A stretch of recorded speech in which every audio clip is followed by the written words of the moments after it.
Oui, bonjour. Franck, vous m'entendez? Oui, on vous entend très bien. Oui, Oui, bonjour.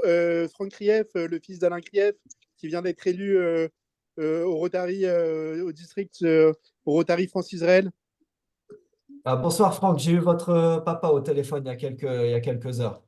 Ah, ok. Et il est avec moi là, mais on va devoir s'éclipser vers 19h30 parce qu'on a invité à une pièce de théâtre. Mais là, je Il suis n'y avec a, papa. il y a pas de problème. En tout cas, passez-lui à nouveau le bonjour de ma Bah, part. tenez, je vous le passe. Tenez, je vous le passe. Ah, Oui, bon, bonsoir Samuel, bonsoir tout le bonsoir monde. Alain. Bonsoir Alain. Heureux, heureux de vous de te voir déjà, hein, et heureux Oui, exactement. On ne s'est pas encore vu, de- donc c'est l'occasion. d'être connecté à vous.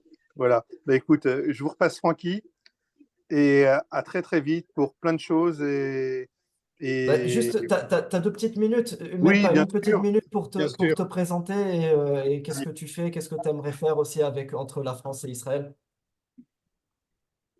Alors, écoutez, ce que j'aimerais faire entre Israël et la France, ou la France et Israël, c'est de faire du Rotary, c'est-à-dire montrer qu'on est un réseau solidaire international où chacun est solidaire avec l'autre et que notre réseau est composé de professionnels, pardon, Tu peux pardon, continuer. oui, que notre réseau est composé de professionnels. Nous sommes la première ONG mondiale et eh bien, il s'agit de le montrer et de retourner aux fondamentaux en, Très bien. Je te en étant, remercie. Oui. en étant des faiseurs de paix et des faiseurs d'action. Si vous avez des questions, je suis à votre entière disposition. Super. Bon, en tout cas, merci Alain pour ta participation. Je pense qu'on n'aura pas trop le temps pour les questions ce Il n'y a soir. aucun problème. Et Je tenais absolument à tous vous saluer et en sachant, vous devez savoir que on est vraiment de tout cœur avec vous et, et notre cœur saigne sur les événements en Israël. Voilà. merci Alain pour ta solidarité. Bah, c'est la moindre des choses. Ouais. Bah, bonjour. Bonjour Joyce, je vois que tu es là. Joyce, elle Ah, n'entend pas. Joyce. au revoir. Au revoir Alain, merci. À tout de À suite. bientôt. Shabbat shalom. Shabbat Shabbat shalom. שבת shalom. שלום. Joyce, את שומעת אותי? כן, כן, אני שומעת. יופי. bonjour à tout le אז monde. bonjour, Bonjour. bonjour. Bonjour. Ah, c'est bonjour. Ok. Très bien, alors on peut commencer. Allons-y. Comment ça? On peut commencer. Voilà, nous sommes presque au complet, je crois, avec le club des temples et le club de grâce et les différents clubs d'Israël. Nous allons donc commencer et nous enregistrons cette session. Alors, je suis ravie de vous voir et de vous présenter notre programme qui va durer 1 heure. Le gouverneur va prendre la parole en anglais, je le traduirai en français. Ensuite, je ferai un petit commentaire sur la situation. Samuel Pais racontera une expérience vécue. Roselyne Coren, professeure de l'Université de Bar-Ilan, va prendre la parole.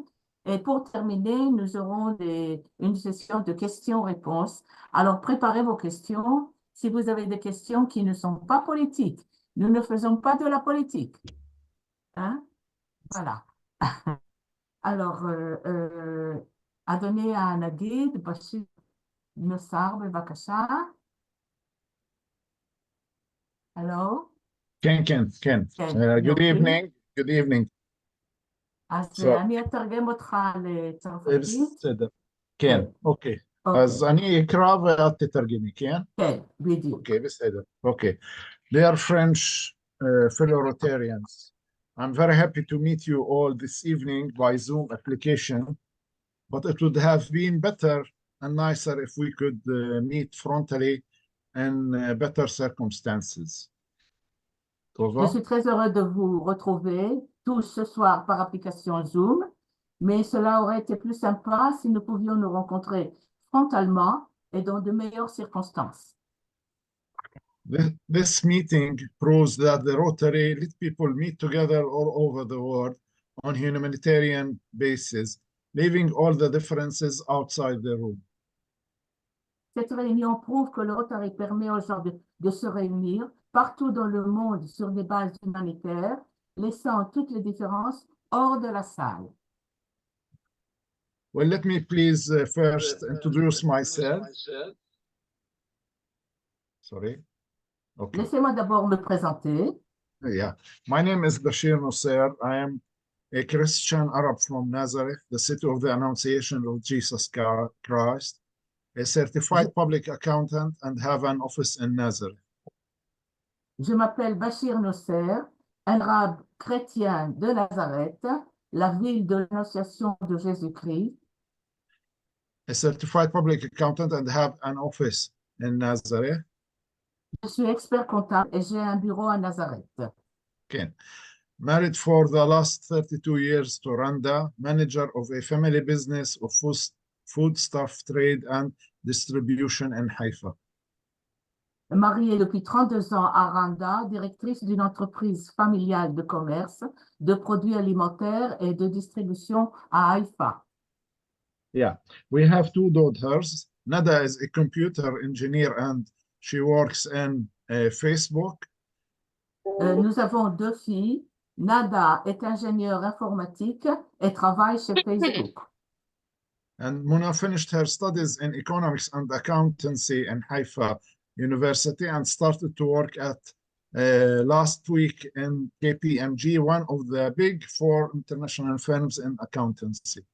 Mona a terminé ses études en économie et comptabilité à l'université de Haïfa et a commencé à travailler la semaine dernière chez KPMG, l'un des 4 grands cabinets comptables internationaux. Yeah.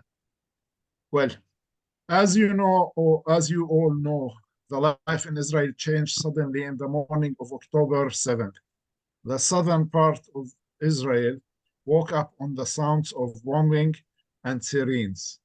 Comme vous le savez tous, la vie en Israël a soudainement changé. Le matin du 7 octobre 2023, le sud d'Israël s'est réveillé au son des bombardements et des sirènes. The bad news began to break out, and after 2 and 3 days, we started to understand the extent of the disaster that happened in the cities and villages around the borders of Gaza Strip. Les mauvaises nouvelles ont commencé à éclater et après 2-3 jours, nous avons commencé à comprendre l'ampleur du désastre qui s'est produit dans les villes et villages autour des frontières de la bande de Gaza. As you have seen on the news broadcastings, about 1,400 people were murdered in a brutal way. Thousands of injured people and more than 240 people, including babies and elderly, were held hostages and kidnapped to Gaza, all by Hamas terrorists. Comme vous l'avez vu dans les journaux télévisés, environ 1400 personnes ont été assassinées de manière brutale, des milliers de personnes blessées et plus de 240 personnes, dont des bébés et des personnes âgées, ont été prises en otage et kidnappées à Gaza, le tout par les terroristes du Hamas. Well, all the Rotary clubs in our district started to help the communities that were affected badly by the war that broke out. Tous les Rotary Clubs de notre district ont commencé à aider les communautés durement touchées par la guerre qui a éclaté. I'm going to give some examples of the efforts that were done by the Rotary members in District 2490. Je vais donner quelques exemples des efforts déployés par les membres du Rotary du district 2490. As a result of the attack, most of the cities and villages near the borders of Gaza Strip were evacuated. À la suite de l'attaque, la plupart des villes et villages proches des frontières de la bande de Gaza ont été évacués. People had to leave their homes in a big hurry, leaving everything behind. Their personal things like money, credit cards, identity cards, and passports, even their clothes, underwear, toothbrushes, medication, and more. Les gens ont dû quitter leur maison en toute hâte, laissant tout derrière eux, leur effet personnel comme l'argent, les cartes de crédit, les cartes d'identité et les passeports, même leurs vêtements, sous-vêtements, brosses à dents, médicaments et plus encore. Eilat is the most southern city in Israel on the Red Sea, whose population is around 53,000 people, had to receive about 60,000 evacuees, doubled itself in 2 and 3 days. Eilat, la ville la plus méridionale d'Israël, au bord de la mer Rouge, dont la population est d'environ 53 000 habitants, a dû accueillir environ 60 000 personnes évacuées. Il s'est doublé en 2-3 jours. Neither the state of Israel nor the municipality of Eilat could handle this problem. Ni l'État d'Israël, ni la municipalité d'Eilat n'ont pu résoudre ce problème. Here came the NGOs to help, and one of them was the Rotary Club in Eilat, with the generous support of other Rotary clubs in the district. Ici, les ONG sont venus aider, notamment le Rotary Club d'Eilat, avec le soutien généreux d'autres Rotary Clubs du district. Also, the army evacuated people in the cities and villages near the northern border with Lebanon. So many clubs helped the evacuees. L'armée a également évacué des personnes dans des villes et des villages proches de la frontière nord avec le Liban. Helping farmers to pick up fruits and vegetables because most of the employees left. The Israelis were drafted to the army, and the foreign employees from East Asia, mostly from Thailand, left the country on the first available airplane they could find. Aider les agriculteurs à récupérer les fruits et légumes, car la plupart des employés sont partis.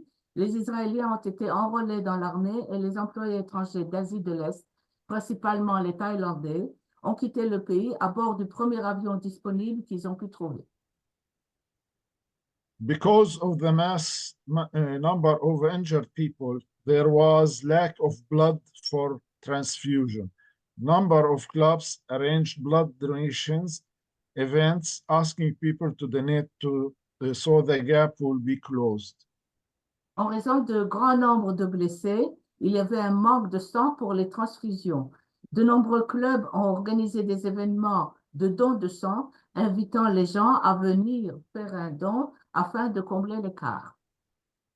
Many clubs are also supporting soldiers. Some are supplying them with food, especially warm meals, personal equipment, and other things.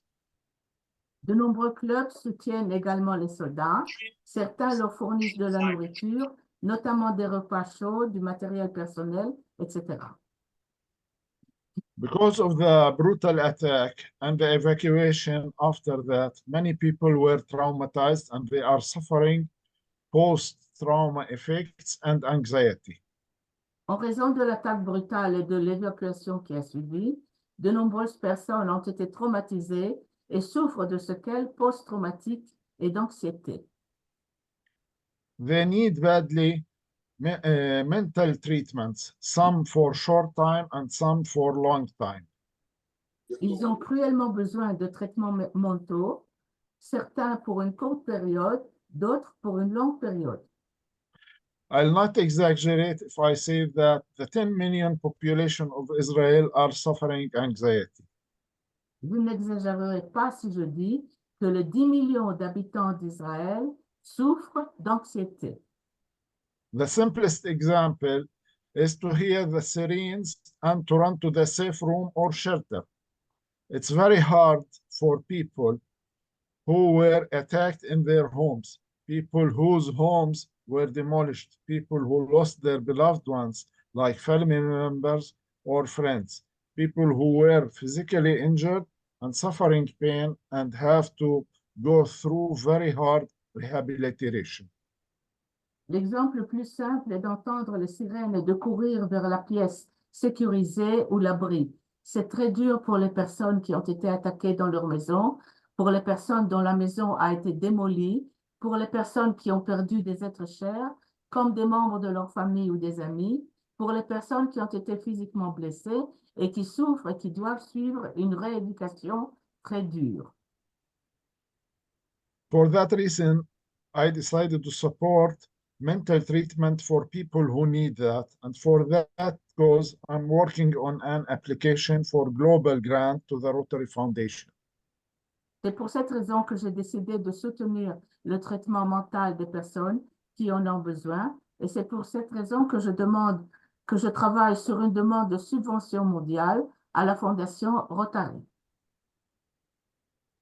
Last month, the Rotary Foundation Trustees Chair, past Rotary International President Barry Rusin asked past President Jennifer Jones to be in contact with me to see how the Rotary Foundation can help our district and cooperate together. Le mois dernier, le président du conseil d'administration de la Fondation Rotary, Barry Rusin, a demandé à Jennifer Jones, présidente du Rotary International, de prendre contact avec moi pour voir comment la Fondation peut aider notre district et coopérer ensemble. We had already 2 Zoom calls and we are waiting for some information. I hope that this project will succeed and we can help needy people in their hard times.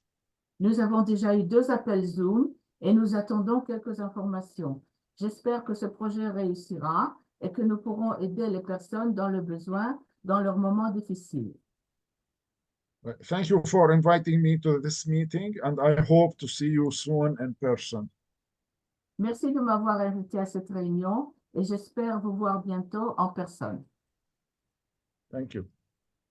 Voilà, donc nous avons ici le discours de notre gouverneur du Rotary Israël. Je voudrais remercier le gouverneur, אני רוצה להודות לך, מר בשיר נוסר, על המאמץ שעשית בשביל להשתתף באנגלית בכנס הזה שלנו, בפגישה הזאת. Et donc, on continue. Et je voudrais me présenter. Pour ceux qui ne me connaissent pas, je me présente. Je suis Tova Ishai, membre actif du service international du Rotary Israël. Je suis née en Israël de parents qui ont survécu l'Holocauste à Salonique, en Grèce. Je suis traductrice. J'ai une fille qui est architecte d'intérieur et un petit-fils qui a 1 an et demi. Je ferai un petit commentaire sur la situation où nous nous trouvons. Si cette session vous a intéressé, nous pourrons en organiser d'autres de temps en temps pour vous tenir au courant du point de vue local sans les fake news. Et rappelons-nous donc dans quelles circonstances l'État d'Israël a-t-il été créé en 1948. Suite à la Deuxième Guerre mondiale, les Juifs d'Europe qui ont survécu à l'Holocauste sont venus s'installer dans le pays de leurs ancêtres. Aujourd'hui, 75 ans après, nous sommes de nouveau devant le danger de survie du peuple juif. Nous vivons dans une région hostile où 2 civilisations se confrontent quotidiennement, 2 civilisations si différentes qu'elles n'ont aucun point commun. L'une cultive la vie, tandis que l'autre glorifie la mort. La lutte n'est ni politique ni pour une terre, mais uniquement parce que ce sont des Juifs. Nous voyons tous les jours comment les différentes organisations mondiales ignorent Israël.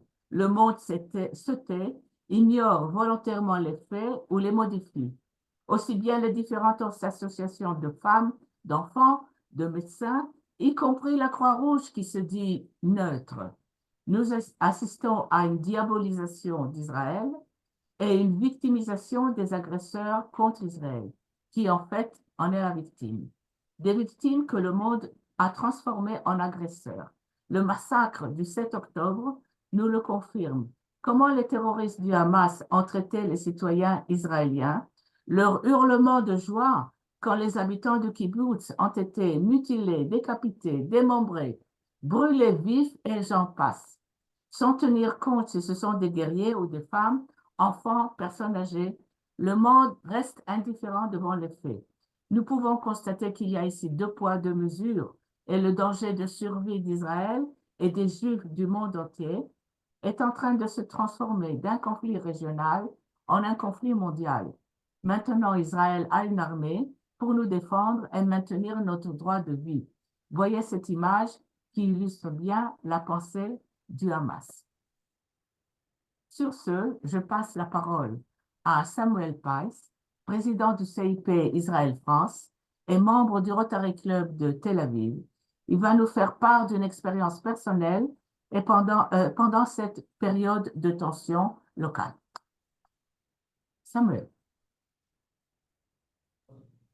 J'ai activé le son, c'est bon. Bonsoir à tous, c'est Rev Tov. Merci, monsieur le gouverneur. Merci, Tova, pour cette introduction.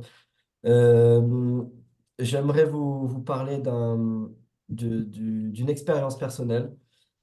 Avant cela, je profite comme vous avez vu sur les photos précédentes, le Rotary Israël s'est mobilisé pour servir la communauté, qui est son motto. Et j'aimerais juste faire une petite parenthèse, si vous me le permettez, c'est pour remercier tous les Rotariens, les non-Rotariens, les Juifs, les non-Juifs, pour tous les messages de sympathie qui nous ont été adressés depuis ces 3 derniers mois, bientôt 4 mois où nous sommes en guerre depuis le 7 octobre, et la générosité dont vous avez fait preuve à l'égard de l'État d'Israël et des victimes et du peuple d'Israël. Voilà, c'est un message que je voulais vous faire partager ce soir. Donc, sur les photos précédentes, on avait vu les actions du Rotary, le bénévolat. Et c'est justement de ça que j'aimerais vous parler. Sur la photo que vous voyez sur votre écran, nous sommes dans le Moshav Asara, qui est en périphérie immédiate de la bande de Gaza, vraiment à proximité de la bande de Gaza. Et sur la photo, je vous présente Aviva, qui est une agricultrice habitante de ce Moshav et qui, vous voyez dans sa main, elle tient un débris de roquette qui a été envoyé par les terroristes. Et autour d'elle, dans la serre, les pousses de salade. On se rend compte que le champ a été abandonné et que personne, depuis le 7 octobre, s'en est occupé, puisque comme l'a dit le gouverneur, Monsieur Bachir Mousser, tous les ouvriers palestiniens ou thaïlandais sont partis. Donc, ce qui fait que des bénévoles de tout l'État d'Israël et même du monde entier sont venus pour pouvoir porter assistance à Aviva et à tous les agriculteurs qui se retrouvent démunis et sans force de travail.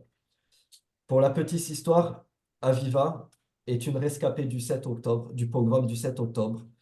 Elle a vu dans la maison en face d'elle, ses voisins se faire massacrer, sa meilleure amie partir en fumée, et, et Aviva qui se tient dans ce champ pour reconstruire avec l'aide des bénévoles.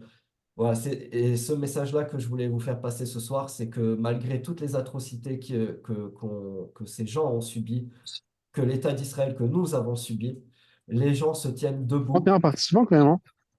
Attendez, pardon. Les gens se tiennent debout et c'est le formidable esprit de résilience, de résistance israélienne que je voulais souligner ce soir et vous faire partager. Pour la petite info, 23 habitants du Moshav Hatzara ont été massacrés ce 7 octobre. Voilà, j'ai dit ce que je voulais dire. Merci Samuel. Nous allons passer à Roselyne Coren, professeure en sciences du langage et auteure de plusieurs livres, dont le livre Les enjeux éthiques de l'écriture de presse, la mise en mots du terrorisme. Roselyne Coren, s'il vous plaît.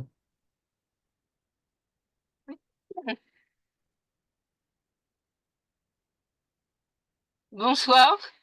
Comme j'ai remarqué que mes prédécesseurs ont donné un petit peu des renseignements sur leur vie personnelle, voilà, moi je suis née à Lille, je suis lilloise d'origine, mais je vis depuis de nombreuses années en Israël.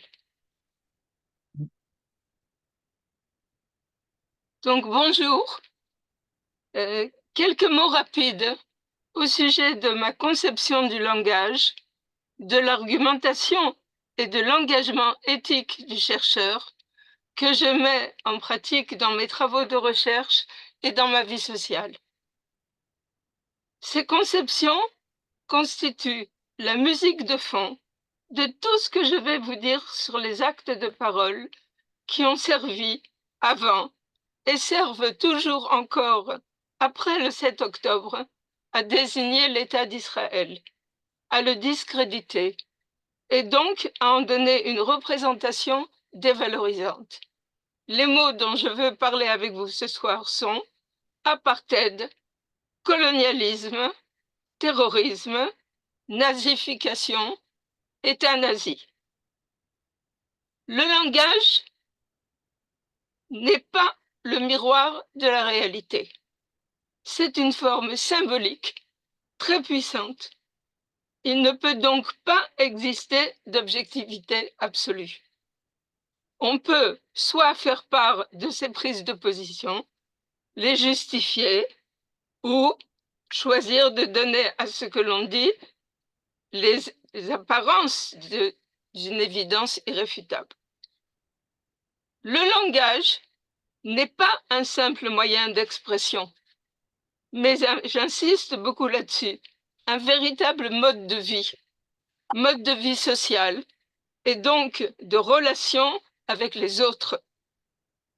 Par argumentation, j'entends les raisonnements auxquels recourt chacun de nous pour justifier ses opinions face aux autres.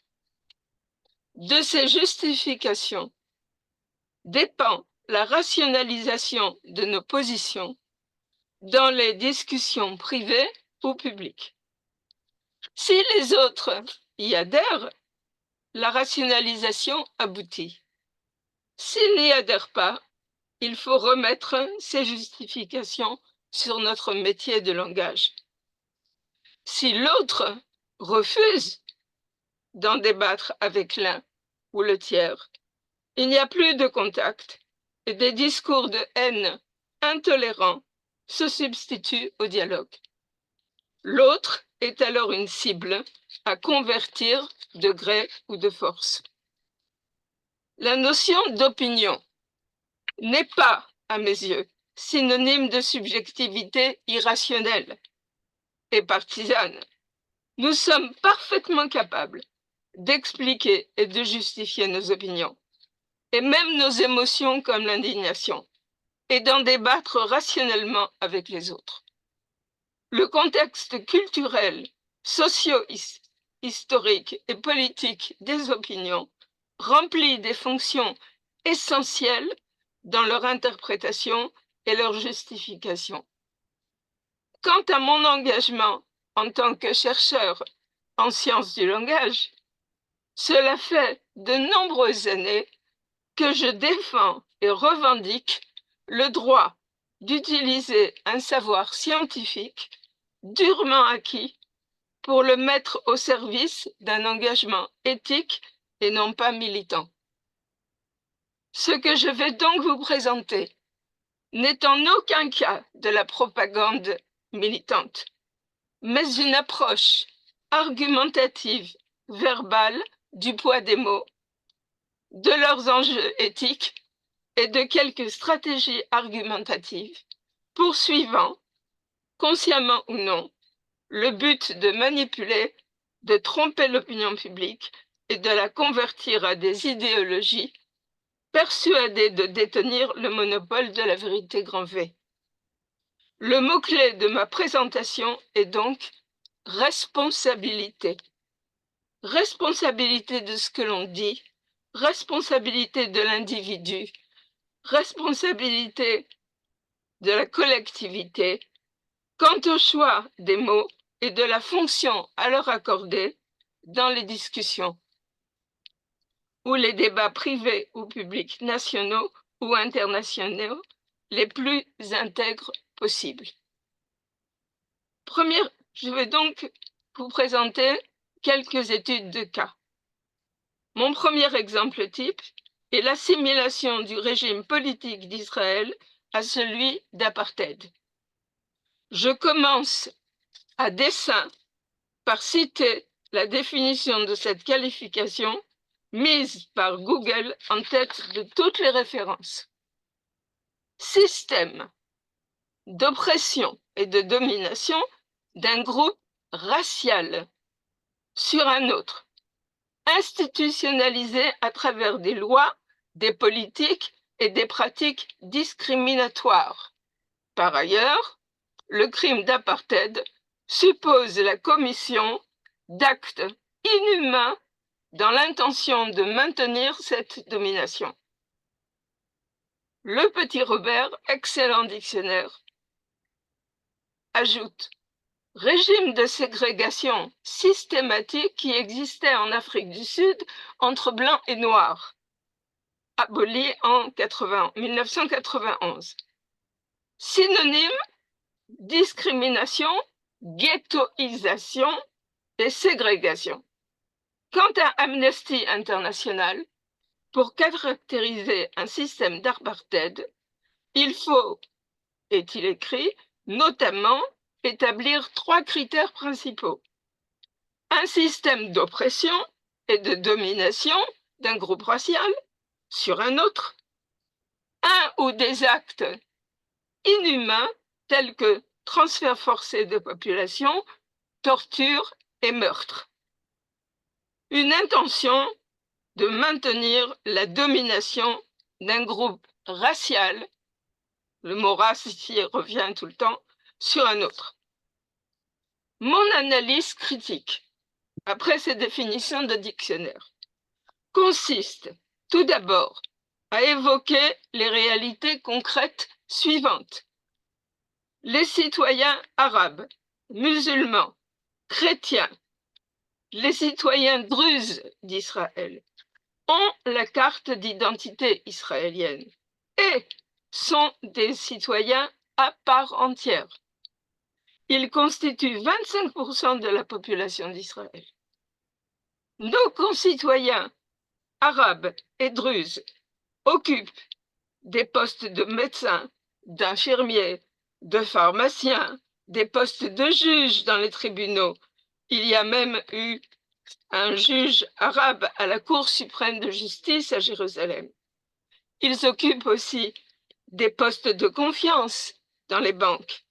Il y a de plus plusieurs partis arabes au Parlement, à la Knesset, et des députés arabes et druzes interviewés quotidiennement à la radio, des professeurs d'université, des professeurs de lycée, des étudiants arabes boursiers qui étudient dans nos universités. Ils n'habitent pas dans des ghettos, mais dans des villages, des petites villes, des grandes villes, Jaffa, Haïfa, Nazareth, où ils dirigent eux-mêmes leur vie communautaire et sociale.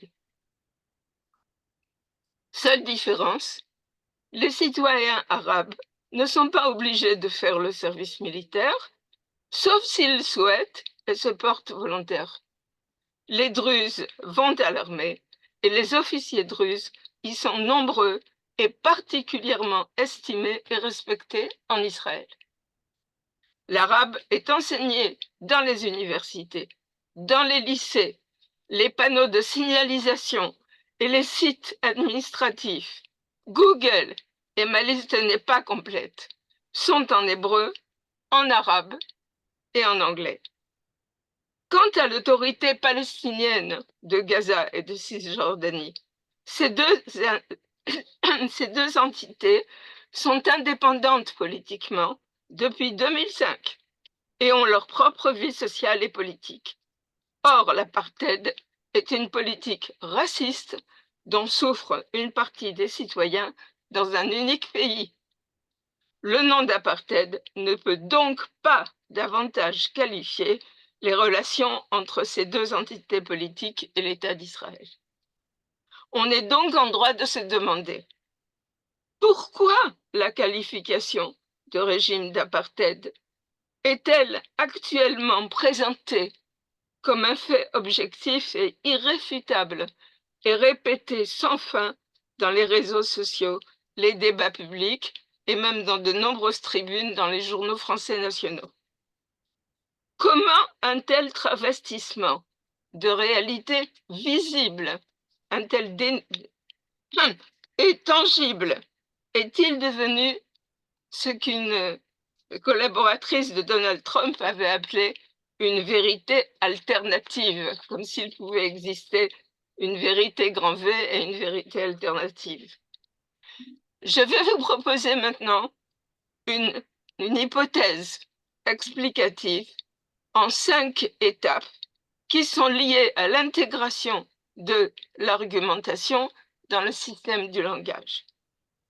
Le nom apartheid est devenu aujourd'hui, vous le savez, comme le colonialisme et le nazisme, l'un des parangons du mal absolu.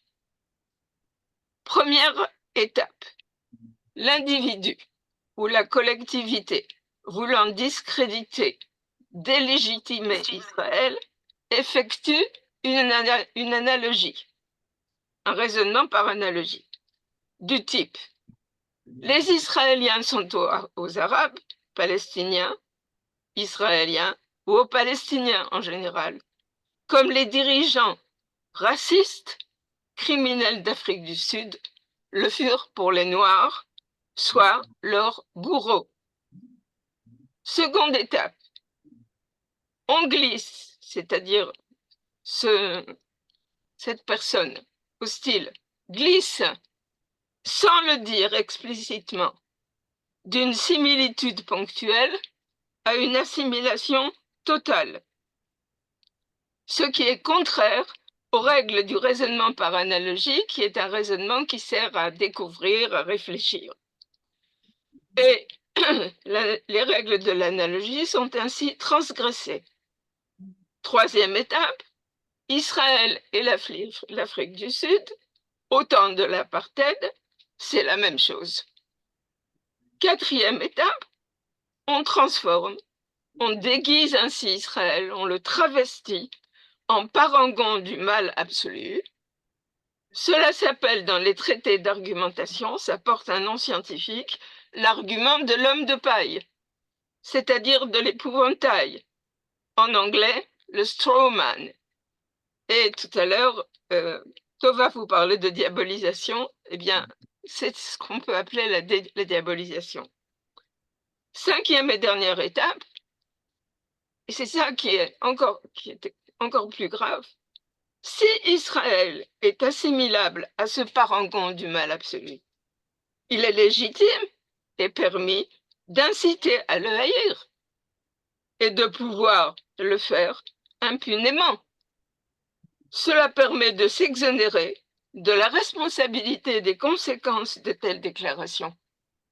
Et si elles sont invoquées, par exemple, par la suite, pour justifier des attentats ou des massacres terroristes, il ne faut pas s'étonner. Second exemple, la qualification d'État colonial et l'accusation de colonialisme, de colonisation. Autre travestissement, autre homme de paille ou parangon du mal incitant à la haine. C'est un point extrêmement important de l'analyse du poids des mots, qui mériterait en fait une étude en soi. Mais je me limite à rappeler ici, pour ne pas dépasser le temps qui m'est imparti, que le raisonnement fallacieux consiste à assimiler la politique d'Israël à celle du colonialisme. Les colons belges, français, anglais par exemple, ont mené une politique impérialiste dans des pays avec lesquels ils ne partageaient aucune culture, ni aucun passé historique ou religieux. Or, il y a toujours eu des Juifs en Palestine, bien avant Jésus-Christ, et il existe des traces archéologiques objectives et même gravées dans la pierre de leur présence alors. Troisième exemple, la qualification de massacre terroriste. Le débat, vous l'avez certainement tous entendu, ces débats, autour du refus de qualifier le massacre du 7 octobre de terroriste, n'est pas surprenant ni inédit. Tristement, il intervient dans le contexte de multiples publications médiatiques depuis des années, répétant systématiquement qu'il n'existe pas à ce jour de définition internationale ni universelle du terrorisme. Il en existerait, lit-on alors, des dizaines et des dizaines de définitions. Il n'est pas rare alors que le médiateur de ce type d'argument affirme que le terroriste des uns peut être perçu au contraire par d'autres comme un résistant, comme un combattant de la liberté. Liberté surtout, à mes yeux, de tuer pour des idées. Liberté de disposer de la vie de ceux qui ne partagent pas vos valeurs et vos aspirations. Dans une démocratie, le combat pour la liberté, pour autant que je sache, a un unique espace fondamental, celui des négociations politiques. À cela s'ajoute, dans la trame des discours antérieurs sur l'impossibilité de définir le terrorisme, l'assimilation de ce crime mortifère à un discours de révolte, à la notion linguistique de message. L'attentat serait un message. Vous avez certainement tous entendu ça. Roselyne, C'est un amalgame particulièrement grave qui Roselyne, s'il vous efface plaît. ou brouille la différence entre la violence des déclarations verbales et celle consistant à accomplir des attentats ou des massacres comme ceux du 7 octobre en Israël ou du Bataclan à Paris il y a quelques années. Roselyne, s'il vous plaît. Oui, Je voudrais vous rappeler que nous avons un timing. Vous avez encore 5 minutes pour terminer. J'espère que ça je vous convient. terminerai. Je D'accord, c'est terminerai. Attends, parfait. merci Tova. Et les participants, si vous voulez bien préparer vos questions pour Roselyne. En proclamant dans tous les médias internationaux que le massacre du 7 octobre est un acte de résistance, le Hamas et ceux qui le soutiennent exploitent des justifications qui circulaient d'ores et déjà avant cette date. La qualification de résistant de la part du Hamas usurpe et trahit la mémoire héroïque de la résistance, avec un R majuscule. Les résistants de la Seconde Guerre mondiale ne se sont jamais attaqués à des civils et n'ont jamais commis de massacre. Dernier type de manipulation de l'opinion publique, la nazification de l'État d'Israël, qui conduit à la qualification de génocide, objet du procès intenté à Israël à La Haye. Ce type d'inversion n'est pas nouveau. Le philosophe Vladimir Jankélévitch, cité dans l'ouvrage de Léon Poliakov sur l'histoire de l'antisémitisme, écrivait déjà en 1957. L'antisionisme est une incroyable aubaine, car il nous donne la permission et même le droit et même le devoir d'être antisémites au nom de la démocratie. L'antisionisme et l'antisémitisme justifiés, mis enfin à la portée de tous. Il est la permission d'être démocratiquement antisémite. Et si les Juifs étaient eux-mêmes des nazis, ce serait merveilleux. Alors, pour raccourcir, je garderai pour la discussion peut-être les définitions de génocide dans les dictionnaires.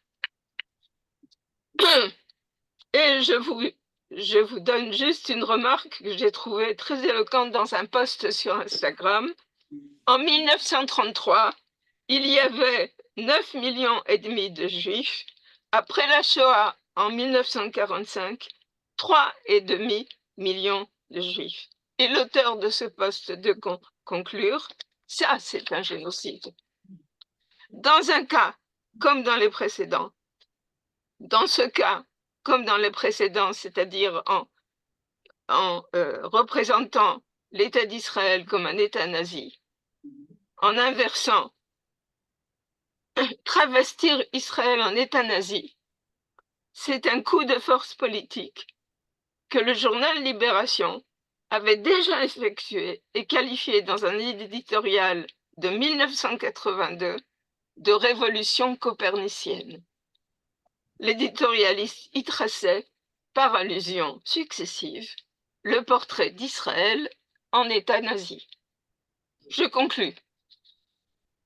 dans un livre remarquable intitulé « La souffrance à distance ». Le sociologue Boltanski insiste sur le point suivant. Le spectateur indigné par la souffrance d'autrui se doit, avant de juger et de condamner celui qui est accusé d'être un persécuteur, de faire l'effort de laisser ses préjugés de côté et de tenter avant tout de comprendre. Comprendre, pas dans le sens d'accepter, comprendre cognition, intellection. Comprendre quels sont les motifs des actes et leur contexte. Il s'agit d'une incitation, à mes yeux, à l'intégrité, à l'honnêteté intellectuelle. C'est ce qu'exige l'éthique de responsabilité d'un autre sociologue, Max Weber. Chercher à comprendre, s'informer, c'est une étape préalable, précédant les jugements de valeur et la hiérarchisation des valeurs, le choix de ces prises de position. La guerre entre le Hamas et Israël exige que l'on pratique plus que jamais le devoir d'essayer de comprendre ce qu'elle a d'exceptionnel. La photo que vous voyez dans le PowerPoint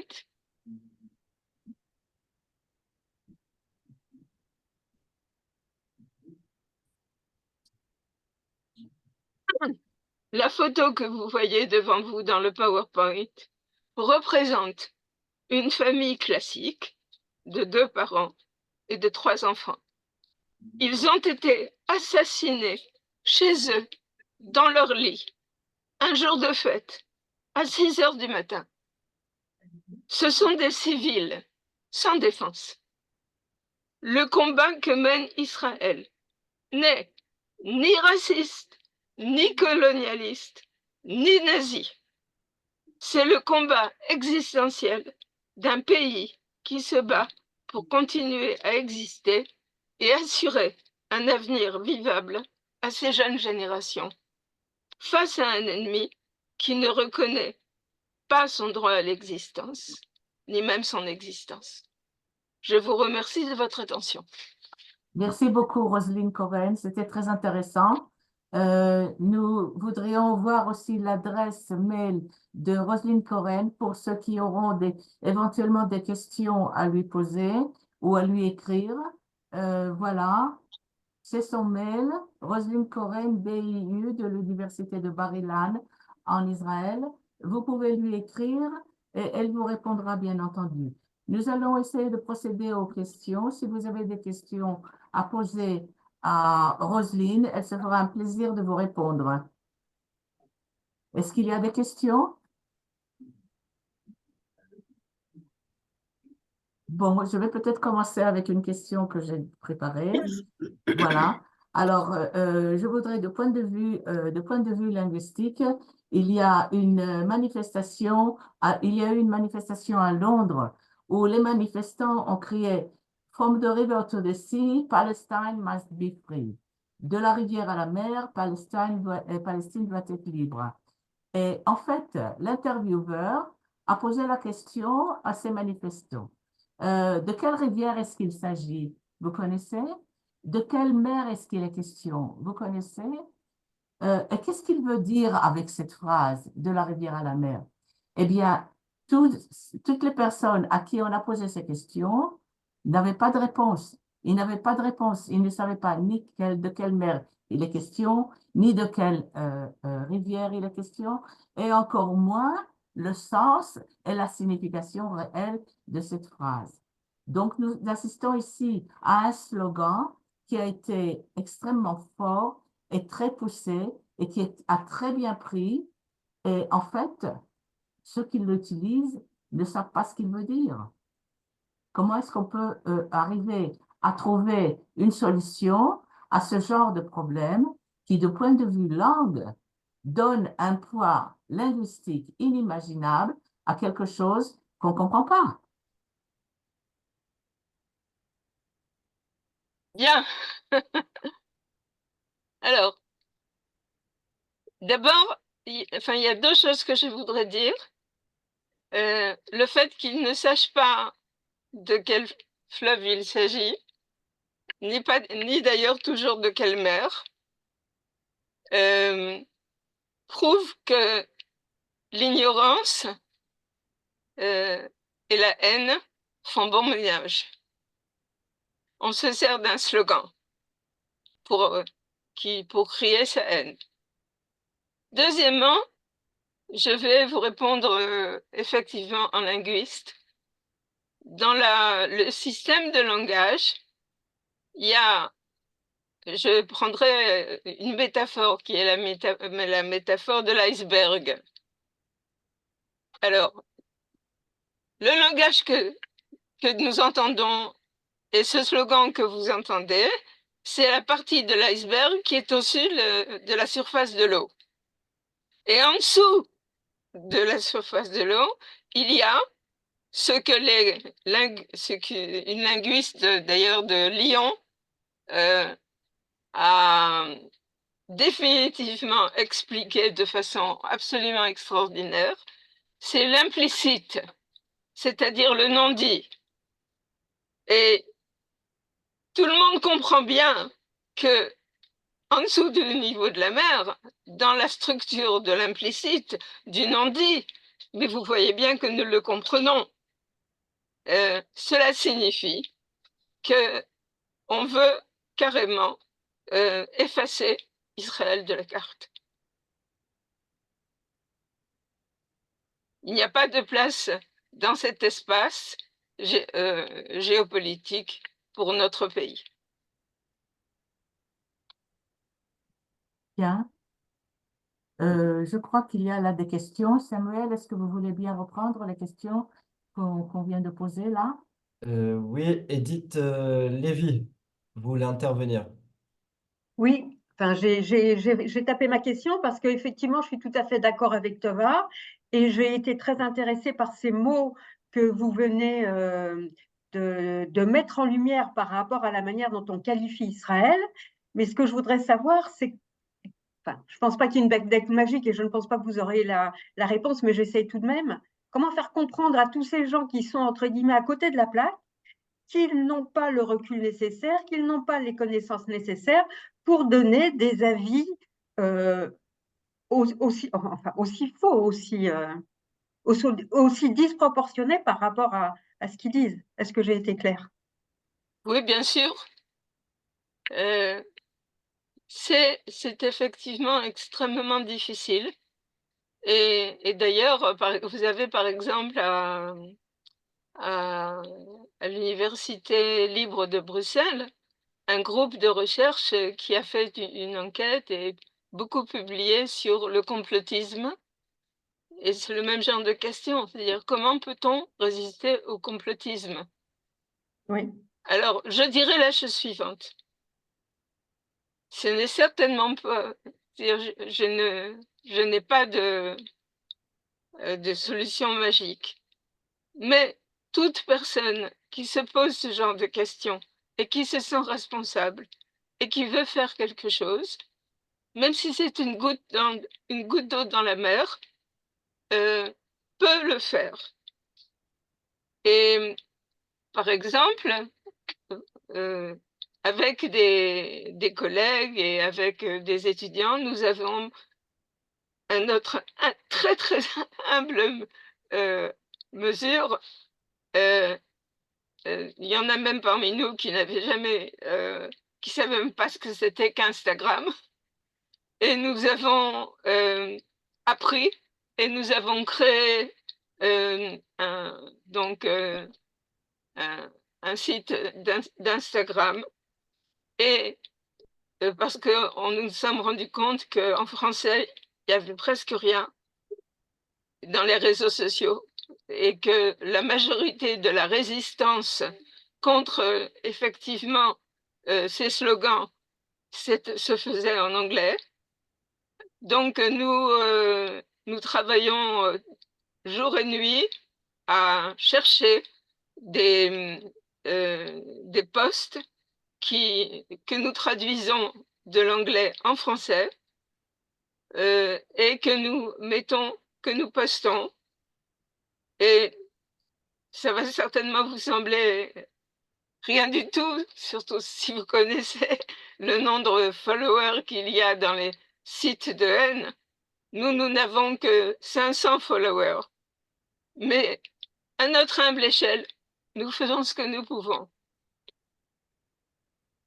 Et je pense que chaque personne pour qui c'est important, eh bien, et nous nous servons d'ailleurs de ces postes, pas pour faire de la propagande pro-israélienne, mais pour montrer justement combien ces manipulations, cette mauvaise foi, ces ignorants qui se permettent de répéter des choses qu'ils ne comprennent pas et qui n'ont même pas cherché à s'informer et à savoir exactement comment et pourquoi, ça vaut quand même la peine d'essayer de faire quelque chose, d'occuper une place. Je suis d'accord, je suis d'accord. Chacun fait ce qu'il peut à sa mesure et à ce qu'il peut faire. Mais bon. On dit en hébreu, je vous le traduis en français, jette ton pain à la mer. C'est dans l'espoir que il arrivera quelque part, il arrivera au bon but, il arrivera à faire quelque chose d'utile. Et après avoir écouté le président du Rotary en Israël, je vois que il jette tous les jours son pain à la mer. Merci. Absolument. Bien, est-ce qu'il y a d'autres questions? Oui, bonjour. Oui, s'il vous plaît. Michel, réactivez votre micro, on ne vous entend pas.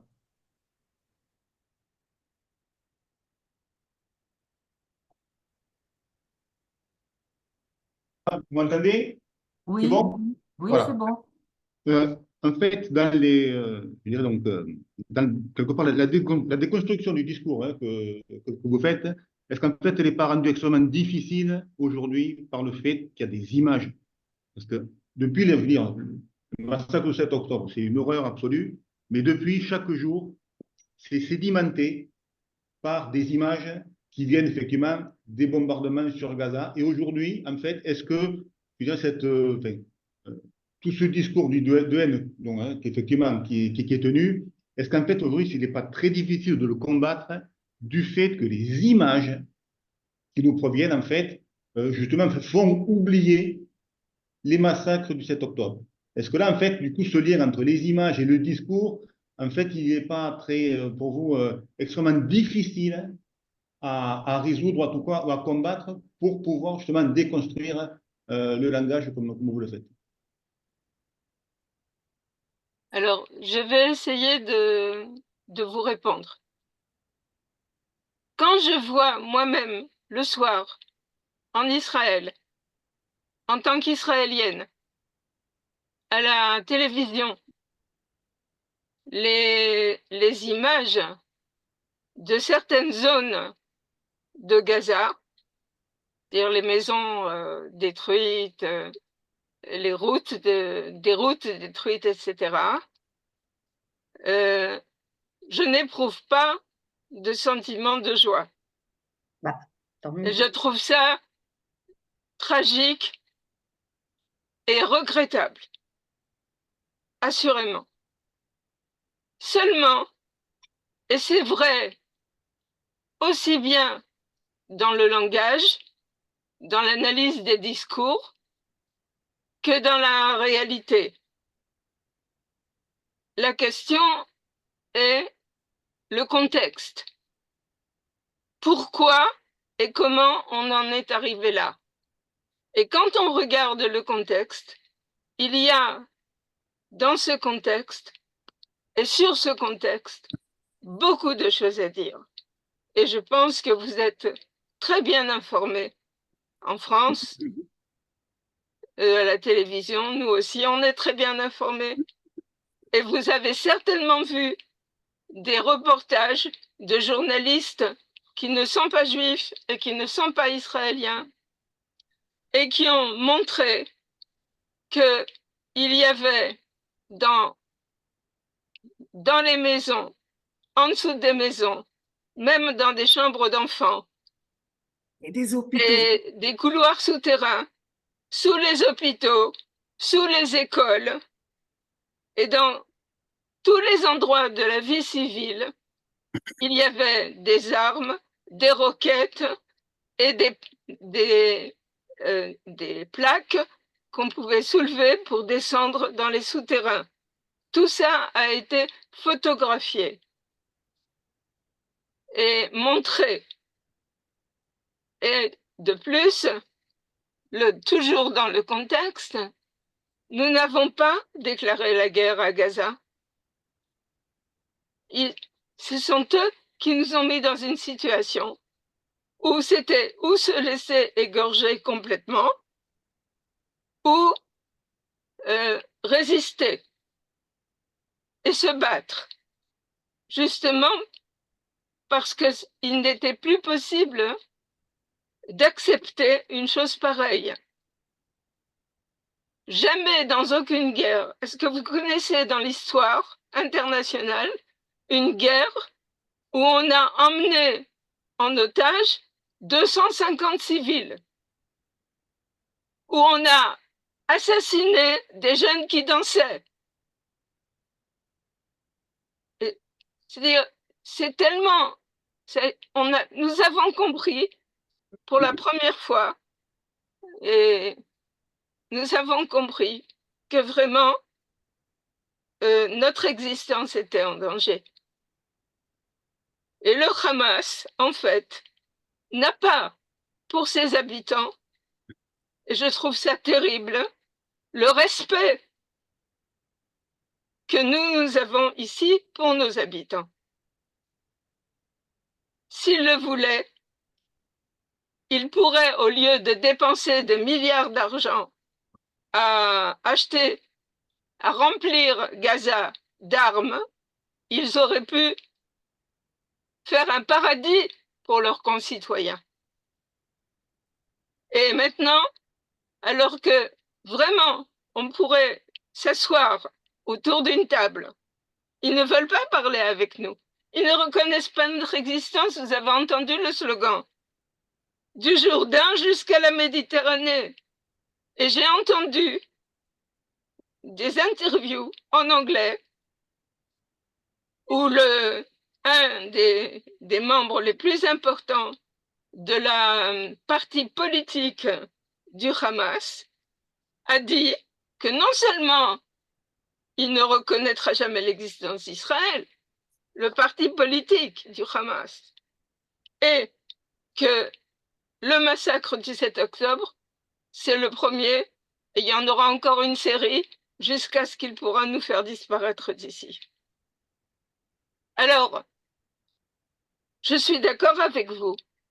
Ces images de destruction de certains quartiers, parce que tout Gaza n'est pas détruit, elles sont terribles. Mais quand on les remet dans tout le contexte que j'ai essayé de vous présenter maintenant, ça complexifie beaucoup les choses.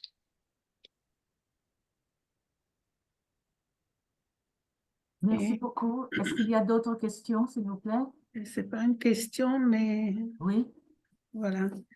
Je voulais dire à Roselyne que, et une remarque, on a en Israël un gouverneur, juge arabe chrétien, rotarian, un rotarian, c'est-à-dire le gouverneur, c'est un juge arabe chrétien. Et on a des autres juges aussi. Et ce que je voulais dire seulement, vous demander, est-ce qu'il y a entre nous beaucoup des rotariens, entre les participants? Des rotariens, oui. C'est la plupart des rotariens ou c'est des... La plupart sont des rotariens, oui. Oui. Alors, notre gouverneur, Bachir Noussayer, il a demandé, est-ce que c'est possible que dans vos clubs, est-ce que c'est possible de participer au Global Grant qu'on a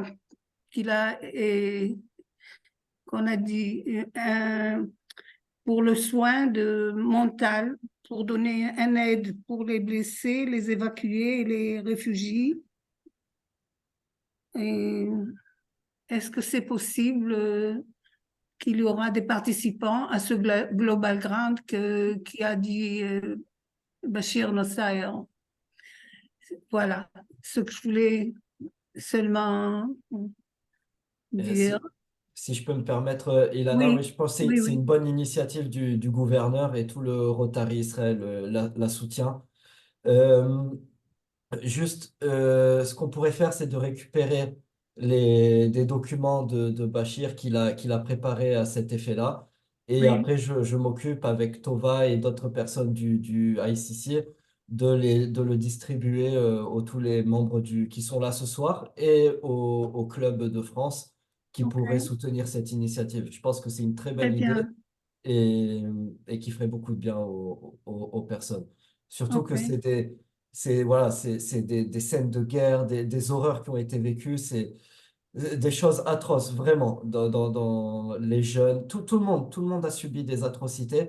Et je pense que si tout le monde participe à cet élan de solidarité via le Rotary et le Global Grant, on peut arriver à faire de belles choses. Oui, effectivement. ok, merci. Bien. Alors, donc, nous allons terminer cette session.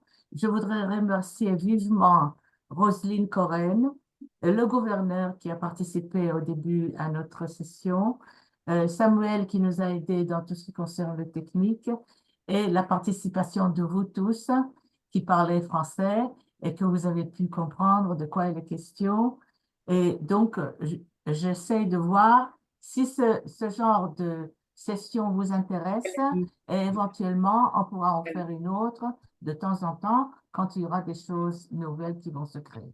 Ok, merci. Merci beaucoup. Merci à tous, bonne Au soirée. revoir. Merci, Bonsoir. Bonne Rosaline. soirée, merci beaucoup. Merci, Merci, Rosaline. Bonsoir. merci Roselyne, merci Et Tova. n'hésitez pas à Au revoir. m'écrire si vous avez envie de continuer la discussion. Ce sera avec plaisir. Oui, je vous ferai parvenir par un mail le lien de la vidéo, de l'enregistrement et le mail de Roselyne pour pouvoir poursuivre la conversation. Merci beaucoup. Merci. Bonsoir. Bonne Bonsoir. soirée, au revoir. Bonsoir. Merci.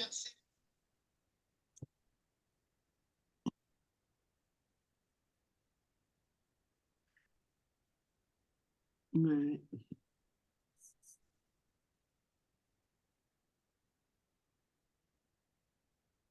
Et...